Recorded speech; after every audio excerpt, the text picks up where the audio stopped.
RYOBI and Ridgid continue to launch more new tools. We've got a new RYOBI Heat Pen and a Ridgid glue gun. Let's check them out. Well, we've got two new tools, one from RYOBI and one from Ridgid. We've got the new Ridgid 18V heat gun. We've seen the RYOBI heat gun. Now we have one from Ridgid. I really like the fact that we've got actually 3 heat modes here, as well as some other features. And we also have the RYOBI PCL916, which is the, they're calling it a heat pen, not a heat gun, but a heat pen. So basically you're gonna have a base, and then it looks like a kind of a tethered heat pen on the end of it. Let's get these out and see what we think.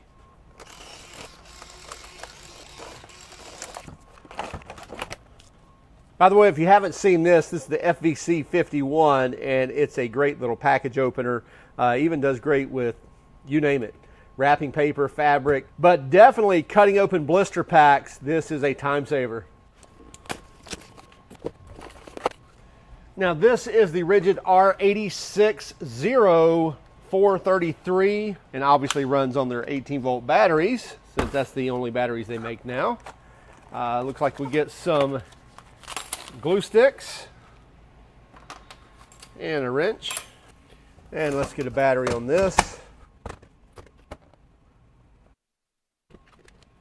Okay, let's first take a look at the Ridgid heat gun. We'll move the heat pin out of the way right now, and as we mentioned, we get 5 glue sticks, and these are the 8-inch glue sticks with the tool. It does not come with a battery. We got it paired with a 6 amp hour battery.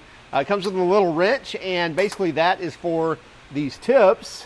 So if you slide the rubber off the tip, you can see there's a nut there where you can use that wrench on if they don't come off finger tight. And by the way, you have like an oval tip, which helps kind of disperse a little more glue, and then you have more of a longer, tighter tip, and then your standard tip. So this is more of a precision tip, I believe is what they're calling it, and this is your normal tip, and then you get the oval, which again I believe disperses a little more glue and a little flatter process. So pretty cool idea to change the tips out. One of the things I really like about this, well, 2 things in particular. Number one, that we have 3 different heat modes, and by the way, you're just going to push the mode button here on the bottom and then cycle between low, medium, high, and then off. Now in low, you're going to get 280 degrees, and medium's going to give you 340 degrees, and then high will give you a 400 degree range. So that's going to be for your high temp stuff. The other cool thing, so that's one of the cool features, is just the ability to actually be able to dial in that temperature and to use it for different things, you know, your low temp glue, as well as even getting into maybe PDR, or paintless dent repair, and being able to use glue sticks without having to, you know, plug something in and carry a wire around with you while you're trying to fix dents. The other cool thing here is the disbursement amount. So you can actually tune this in, and you see it's kind of doing it in a very simple way, and it's just kind of, you know, making the trigger shorter, if you will, but still you can dial this all the way down to the minimum, and then as you pull the trigger, a full trigger pull is only going to get you a little bit of glue out. Whereas if you turn it to the max, if you do a full trigger pull, you're going to get a lot of movement in that glue stick, and you're going to get a lot of glue out of the tip. So just the ability to fine tune that, and here's why I like that. I'll jump to this in a moment. When you're doing paintless dent repair, you may be doing something really small like this, you know, where you're trying to pull out just a little ding, and using a tool like this to pull it.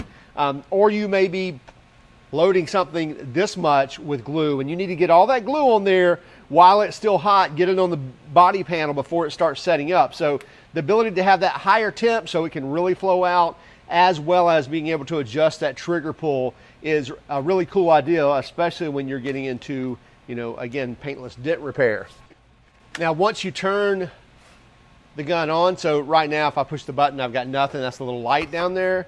But if I turn this on, now I'm on low, and I push the light button, now we've got an LED light as well. So if you're in a dark spot or something and need some light, then it's great that you've got that ability to turn that light on if you want to. Now you can, if the tips are loose, ooh, it's warm. These tips will get warm. But you should be able to thread them out by hand. If you get a lot of glue on there and get it all gooped up, then it may become where you need to get in there with a wrench and get that. But again, you can pull that sheath back and get to that nut, but you can also hand tighten these on here and put them on. Just understand they will get warm because that tip does get to temp. And you'll notice here there's a little check ball in these tips. So these tips aren't just hollow all the way through, so that keeps the glue from continuing the flow. So there is a little check ball in there to keep that from happening.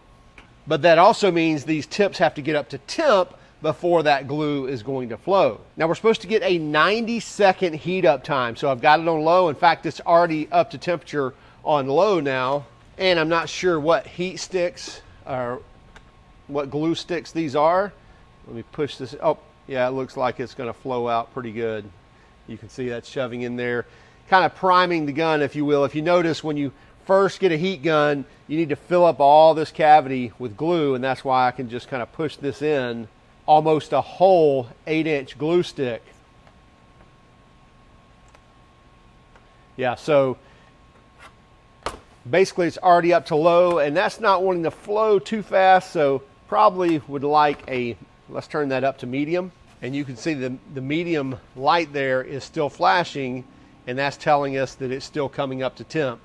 So once it reaches that 340 degrees, it will quit flashing. So now you can see the medium light is now solid, and so now we should get a better flow.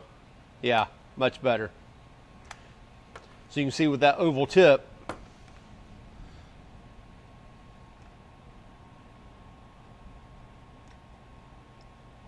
lots of glue flow. So if I was needing to fill up this tab, of course I'd be using, either this gray or our green or our black glue pulling. But regardless, I've already got this stick in here. You can see we need to really fill this up quick and then get in and be able to get that glue pull or that dip pulled. Let that set up, and then we can pull it. So anyway, just the ability to flow that a lot quicker and the ability to adjust that temperature depending on which sticks you're using and what type of application you're using it for. Pretty cool idea. And this is the Ryobi PCL916, which is their 18-volt heat pen. So you basically got a tethered heating tool here. So you have the base where you've got your battery and your heat control. So you're low and high, so you have a knob there to turn from low to high. And based off of that, once I turn that on, you see the fan comes on, and you hear the fan coming on. See, not a huge tip there, but a decent sized tip. And we have an LED light there. I guess that's just telling us that we're active and on. But one of the cool things I saw when I pulled this out of the package, I was looking for 2 tips because I thought it came with 2 tips. And I thought they were missing. And what I realized was if I take the battery off, right under there, under the base, are the 2 tips. So I thought that was pretty cool. So we have a tip like for doing, like your heat shrink, things like that.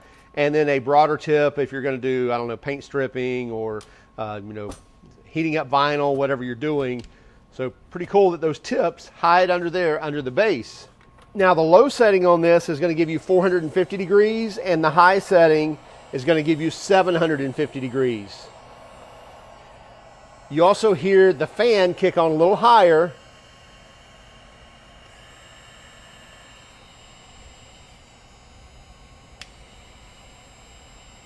So that fan runs a little higher when it's in high than it does in low. So let's try a couple of things here. We've got some wire. And I'm going to slide on some heat shrink, and then I'm going to strip some of this wire back, and on the other end I will do the same. Now on one end I'm going to install a spade connector that has the heat shrink built into it. I know I shouldn't be using this type of crimper, but I am. So usually takes a little more heat than your typical heat shrink to shrink that. So I'll put it over here on this clamp. And then on this one here, I have the heat shrink in there. And then we'll take a non-insulated connector. We'll put it on this side. Okay. Good connection there. Slide the heat shrink up. Okay, now we'll turn this on low. And we'll see if we can't get this to shrink. Oh yeah, it's already shrinking.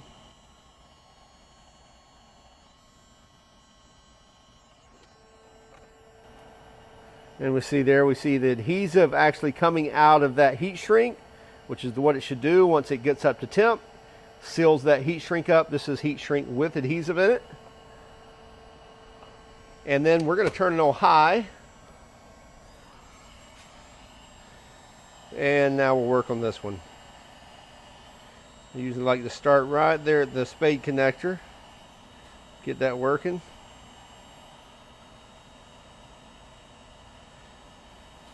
And basically push the air all the way out the end.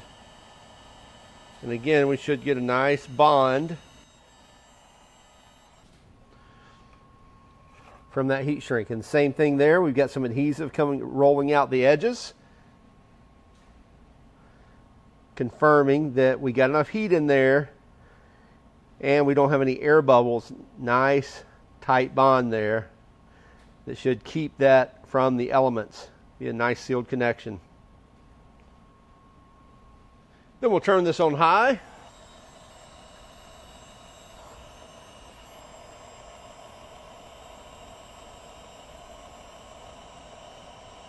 And be able to melt that glue stick if we needed to.